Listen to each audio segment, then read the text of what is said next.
বিশ্বাস করো আমি এখানে আসাটাই আমার ভুল হয়েছিল, আমি বুঝতে পারিনি। I am very sorry mom. আমি এখান থেকে চলে যাচ্ছি, তুমি কিছু চিন্তা করো না, আমি এখানে আর কোনোদিনও আসবো না। It's my promise. আমি চলে যাচ্ছি মম, চলে যাচ্ছি।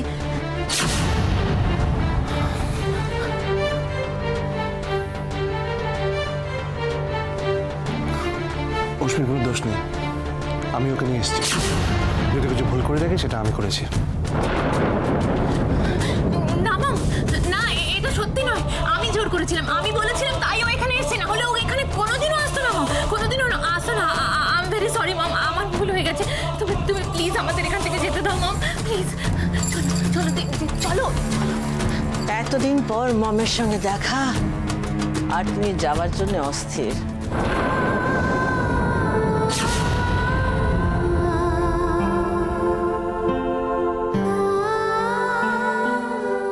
কেমন আছো মায়ের princess?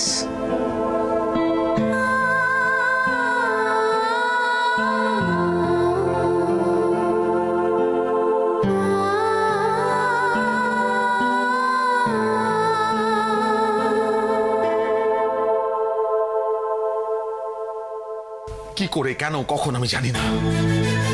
Neither I want to know. আমি শুধু জানি চোখ বন্ধ করলে ছোটবেলা থেকে যার মুখটা আমার মনের মধ্যে ভেসে ওঠে তিনি আমার মা। তোমার মা বলে যাকে চেনো, যার হয়ে এতগুলো কথা বলছো, তিনি তোমার সাথে কি কি করেছেন সব ভুলে গেছো সিদ্ধার্থ?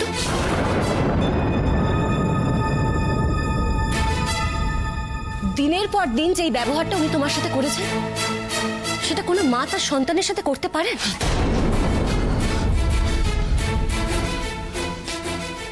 আর প্রপার্টির ব্যাপারটা, প্রেস কনফারেন্স ডেকে শুধুমাত্র উজিকে নিজের উত্তরাধিকার ঘোষণা করলেন। কেন সিদ্ধার্থ, কেন? সেটা নিয়ে আমার কোনো প্রবলেম নেই, তোমার কেন প্রবলেম হচ্ছে? আমারও কোনো প্রবলেম নেই সিদ্ধার্থ, আর সেটা তুমি খুব ভালো করে জানো। আমি শুধু বলতে চাইছি, তুমি তোমার নিজের মাকে যেভাবে অপমান করে বাড়ি থেকে ফিরিয়ে দিলে, সেটা তুমি ঠিক করোনি, একদম ঠিক করোনি। ঠিক হতো মাথা নিচু করে ওনার সঙ্গে চলে গেলে। পারবো না আমি, আমি পারবো না। আমি শুধু একজনকেই জানি, তিনি আমার মা, তিনি আমার সবকিছু। তিনিও তোমাকে আটকাননি সিদ্ধার্থ, তিনিও তো চলে যেতেই বলেছে। চলে যাবে নামটা শুনে, কিন্তু তার চোখে চোখ সেটা দেখতে পেলে না। আগে যা কিছু ঘটেছে তা নিয়ে মায়ের প্রতি আমার কোনো অভিযোগ নেই। বিকজ আমি জানি আমার মা আমাকে ভালোবাসে, শুধু আমাকে নয়, এবারই প্রত্যেককে মা ভালোবাসে। মা যদি ইনিশিয়েটিভ না নিত, তাহলে উজি আর রাশিকে কিন্তু আমরা ফেরত পেতাম না। সেটা একবার ভেবে দেখেছ? সিদ্ধার্থ আমি কিন্তু হোয়াট? মা পাল্টে গেছে, সেটা তোমরা মনে করো, আমি নই। আমি আমার মাকে চিনি, আমি জানি তিনি এরকমই। তোমরা শুধু মায়ের বাইরেটা দেখে মাকে জাজ করো, জাজ। ঠিক আছে, ভুল হয়ে গেছে আমার, আমি সরি। আমি এখানে মার ভুল ত্রুটি নিয়ে কথা বলতে আসি। আমি শুধু তোমাকে এইটুকুনি বোঝাতে চাইছি যে বুঝিও না, কারণ আমি বুঝবো না। আমি আবারও বলছি, আমার কাছে আমার মাই সব, আর কেউ কিচ্ছু না, কেউ কিচ্ছু না। সিড,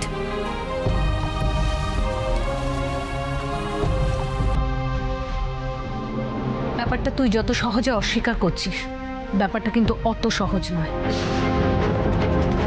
তোর মা মানে বড়দির যদি তখন মাথাটা খারাপ না হতো, বড়দি যদি সুস্থ থাকতো, তাহলে আজ হয়তো রায় ম্যানশনের চেহারাটাই অন্যরকম হতো।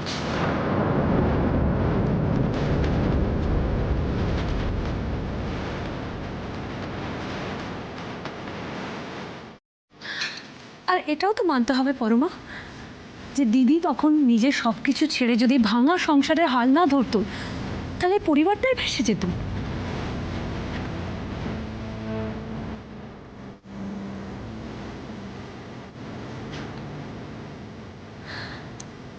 শুধু পরিবারই কেন, দিদি একা হাতে ব্যবসাটাও সামলেছে, পারিবারিক ব্যবসাও সামলেছে। সিড পুঁজি অশ্মিকে বড় করার সঙ্গে সঙ্গে পারিবারিক ব্যবসাটাকেও বড় করেছে।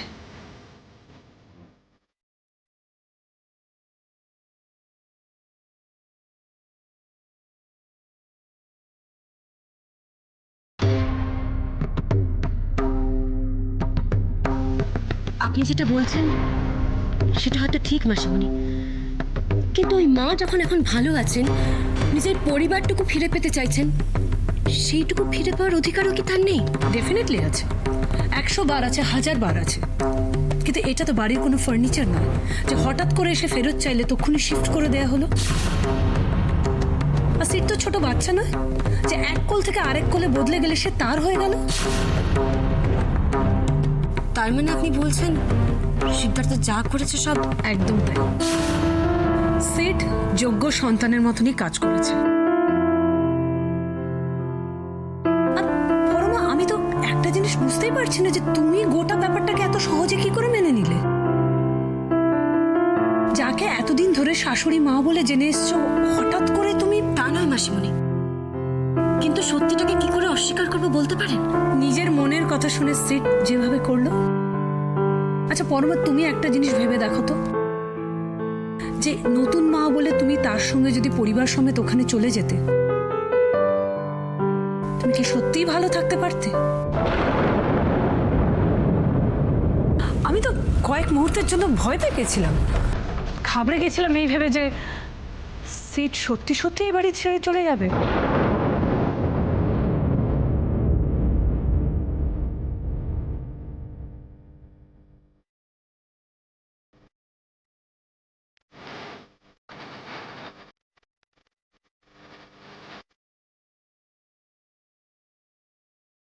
হ্যাঁ মম, আমি চলে যাব, আর কখনো কোনোদিনও তোমার সামনে আসবো না। তাহলে আমি ছিলাম না বলে তুমি এসেছিলে? না মম, আমি আসলে চাইনি যে আমাদের জন্য তোমাকে কোনো রকম, আসলে আমি সবাইকে খুব মিস করছিলাম, খুব দেখতে ইচ্ছে করছিল, তাই যখন ছোটদার ফোনটা পেলাম আমি আর নিজেকে সামলাতে পারিনি। এই সবার মধ্যে বোধহয় তোমার মম পড়ে না, তাই না? আমি তোমাকে কোনো রকম ভাবে ডিস্টার্ব করতে চাইনি মম, আমি চলে যাচ্ছি। দেব, চলো।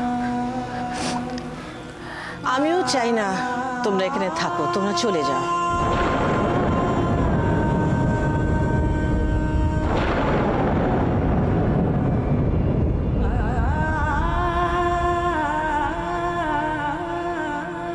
হ্যাঁ, আমিও চাই তোমরা চলে যাও, কারণ আমি তোমার বাড়িতে গিয়ে দেবের বাবার মার পারমিশন নিয়ে ওদের সঙ্গে দেখা করে তারপর তোমাকে এখানে আনতে চাই। রাশিয়ার উজির বিয়ের রিসেপশন।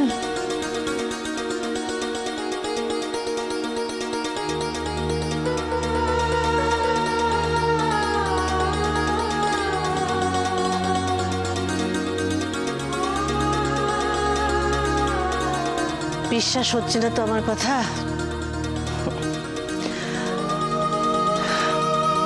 না হবারই কথা, কিন্তু অশ্মি তুমি তো জানো তোমার মমকে, আমি যদি একবার বলি এটা করব, সেটা করবই।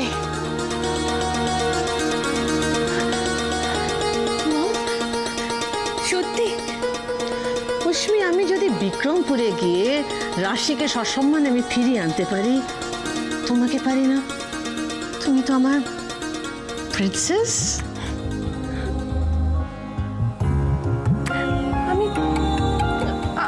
আমি স্বপ্ন দেখছি না তো? স্বপ্ন না, স্বপ্ন না, সব সত্যি। এই অশ্মি,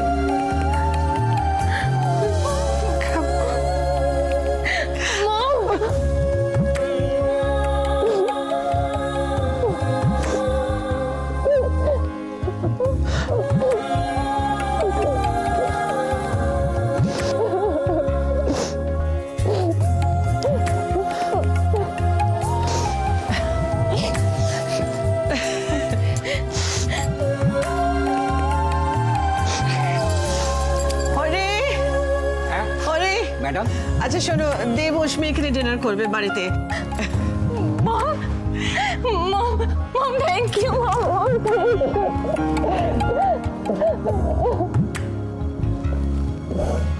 চলো চলো চলো একসঙ্গে ডিনার করবো। দেব চলো একসঙ্গে ডিনার করবো, এসো এসো। তুমি শুনলে ম্যাডাম কি তোমাদের মেনে নিয়েছেন? হ্যাঁ হরি কাকা, হ্যাঁ মম আমাদের মেনে নিয়েছে। তুমি দেব তুমি বিচার করতে পারছো? তুমি শুনলে নিজের কানে মম কি বললো? মম বললো আমাদের বাড়ি থেকে গিয়ে নিজে নিয়ে আসবে নিজে।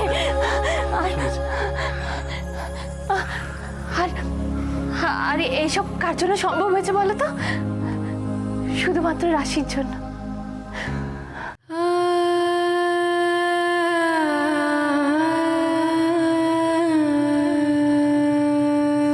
রাশি বিশ্রাম করছে, করুক। আমার মনের অস্থিরতার জন্য ওকে এখন বিরক্ত করাটা ঠিক হবে না।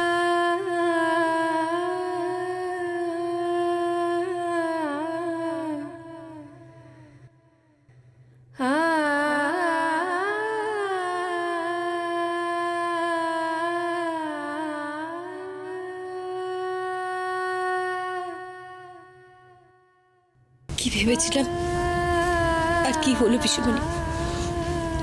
মাকে নিয়ে ভয় পেয়েছিলাম, কিন্তু মায়ের বদলে সিদ্ধার্থ যেভাবে নিজের মাকে অসম্মান করে তাড়িয়ে দেবে। দেখ, সিদ্ধার্থ আজ বোঝেনি, কিন্তু একদিন ঠিক ওর নিজের ভুলটা বুঝতে পারবে। ভুল ঠিক ছেড়ে দাও পিসুমণি, কিন্তু এভাবে অসম্মান কেন করবে ও নিজের মাকে? বলতে পারো যেটা হয়েছে সেটা আমার দোষে হয়েছে।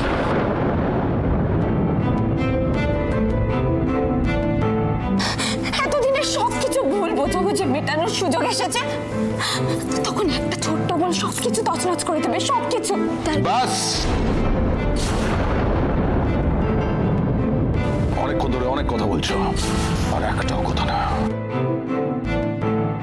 সবাইকে বলছি, এই বাড়িতে এরপর আমাকে আর আমার মায়ের ব্যাপারে কেউ কোনো কথা বলবে না, কেউ নাক গলাবে না, বুঝতে পেরেছ? কার দোষ সেটা আমরা খুব ভালো করে দেখেছি রাশি। এবার অন্তত নিজের ঘাড়ে সব দোষটুকু নিস না। না দিদি ভাই, আমি একটার পর একটা ভুল করে গেছি, যা ইচ্ছে তাই করেছি, কিন্তু একবারও ভাবিনি যে এতে। তুই তো আমাদের সবার ভালো চেয়েছিলি, আমাদের সবার মনের ইচ্ছেটা তুই একা পূরণ করতে গিয়েছিলি। কিন্তু পিসিমণি, আমি বোধহয় একটু তাড়াহুড়ো করে ফেলেছি। আসলে আমি ভেবেছিলাম সবকিছু যখন ভালো হচ্ছে, এটাও নিশ্চয়ই ভালো হবে, ঠিক হবে। আর সেই জন্য লক্ষ্মী পুজোর বাজারের নাম করে দিদি ভাইকে আমি মামুনির সঙ্গে দেখা করাতে নিয়ে গেছিলাম। হ্যাঁ, আপনি শিখেছিল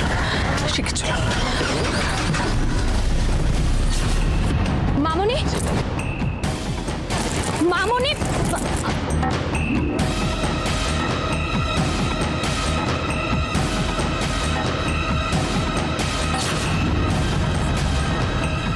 কিন্তু হঠাৎ করে সেখানে উজ্জ্বল চলে আসায় দেখাটা সম্ভব হয়নি। তাই আমার মনে হলো যে লক্ষ্মী পুজোর দিন মামুনিকে এ বাড়িতে আসতে বলি। বিশ্বাস করো পিসিমণি, বিশ্বাস করো দিদিভাই, আমি নিজে থেকে জোর করে ওনাকে বলেছিলাম বলেই উনি। সবই কপাল, এতে তোর কি করার আছে বল? সবকিছু কপাল আর ভাগ্যের দোয়াই দিলে তো হবে না। মামুনি এ বাড়িতে এলেন, তারপরে দাদা ভাই মা দুজনেই এলেন। হ্যাঁ, যদি এর মতো একজন আসতেন ঠিক আছে, কিন্তু দুজনেই একসাথে। আচ্ছা, এতটা কাকতালীয় ব্যাপার কি করে ঘটতে পারে বলো তো? সত্যি তো রাশি,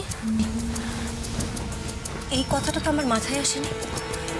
কিন্তু যাই হোক, যেভাবে হোক, সিদ্ধার্থ কিছুতেই ওর মাকে ওনার জায়গাটা ফিরিয়ে দিতে রাজি নয়। তা তো হতেই পারে বড় মা। ছোটবেলা থেকে সিদ্ধার্থর মনে যেটা এঁটে গেছে সেটা মুছে ফেলবে কি করে? সিদ্ধার্থ জীবনে ওর আসল মায়ের কোনো অস্তিত্বই নেই। তা যার অস্তিত্ব নেই তাকে অসম্মান করার কথা ও দুবার কেন ভাববে পরমা? ওর মনে যা এসেছে ও তাই বলেছে। কিন্তু আমার এটা দুবার ভাবা উচিত ছিল। কিছুক্ষণের জন্য মামুনির মুখে হাসি ফোটাতে গিয়ে আজ সব থেকে বড় আঘাতটা আমি ওনাকে দিয়েছি। পিসিমণি ঠিকই বলেছে, দাদা ভাইয়ের কি দোষ? দাদা ভাইয়ের তো কোনো দোষ নেই। আমার একটা হঠকারিতার জন্য সবাই কষ্ট পেয়েছে, সবাই কষ্ট পেয়েছে। না না, আমার এই ভুলের কোনো ক্ষমা নেই। আমি পারছি না নিজেকে ক্ষমা করতে, আমি পারছি না। রাশি, টাকা আমার দিকে এভাবে ভাবিস না রাশি। তুই যত ভাববি তত কষ্ট পাবি। প্লিজ রাশি, শান্ত হ, শান্ত হ। পরমা, পরমা ওকে ওকে শুইয়ে দাও, ও একটু বিশ্রাম করুন। প্রিয়া, আমরা বরঞ্চ ওর খাবারটা এখানে পাঠিয়ে দিই। হ্যাঁ পিস।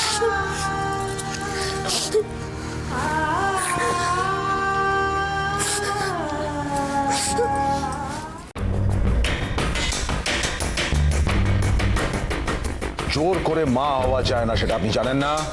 জোর করে? আমি তোকে জন্ম দিয়েছি। Well done! Extremely sorry. আমি তো তোমাকে বলেছিলাম যে এই ব্যাপারে সিডের ডিসিশনটা হচ্ছে ফাইনাল। ভালো না বাবা, একদম ভালো না। আজ তুই ভালো মানুষের মুখোশের আড়ালে যে নোংরা খেলাটা খেলেছিস সেটা শেষ করব আমি। ইয়েস, আমি খেলাটা শেষ করব। ভেবেছিলাম খুব ঠিক পথে চলবে, সহজ পথে সবকিছু শেষ হবে, কিন্তু যখন হলো না তখন ম্যাডাম প্লিজ আপনি শান্ত হন ম্যাডাম, প্লিজ ম্যাডাম। এতদিন আপনি সমস্ত সিদ্ধান্ত নিয়েছেন ঠান্ডা মাথায়, তাহলে আজকে কেন এত ইরিটেটেড হচ্ছেন? কেন কেন এত এক্সাইটেড হচ্ছেন? আপনার সাথে তো ঠিক করাই আছে যে অমলা রায়কে আমরা হাতে নয় ভাতে মারবো। রাজ, আমি যার জন্য এতদিন সবকিছু করেছি সে আমাকে চায় না, অমলা ওকে বশ করে রেখেছে। ভুল সত্যি মিথ্যে সবকিছুর ঊর্ধ্বে থেকে অন্ধের মতো অপলাকে বিশ্বাস করে। সরি ম্যাডাম, একটা কথা বলতে বাধ্য হচ্ছি, কিন্তু আজকে ওই হুট করে রয় ম্যানশনে যাওয়াটা আপনার কিন্তু একদম ঠিক হয়নি। ওইভাবে বুঝে শুনে স্টেপ নেওয়া যায় না রাজ। ইমোশন জিনিসটা সবকিছু তছনছ করে দেয়। আমি অপলার মতো হার্টলেস নই। রাশি আমাকে নিমন্ত্রণ করেছিল বাড়িতে নিয়ে যাওয়ার জন্য, সবকিছু ফিরিয়ে দেবে বলেছিল, কিন্তু পারেনি। এরকম যে একটা দিন আসবে সেটা কিন্তু অপলা রায় আগে থেকে প্রেডিক্ট করে রেখেছিলেন। আমি বুঝতে পারিনি রাজ। আমার হাতিয়ার আমার এগেইনস্টে ব্যবহার করছে ও। ছি, ছি, ছি, ছি, ছি। রাশিকে দিয়ে আমাকে চক্ত করবে। আমি শেষ খেলা থেকে ছাড়বো। সেটা কি করে সম্ভব ম্যাডাম? রাশি যদি আর না থাকে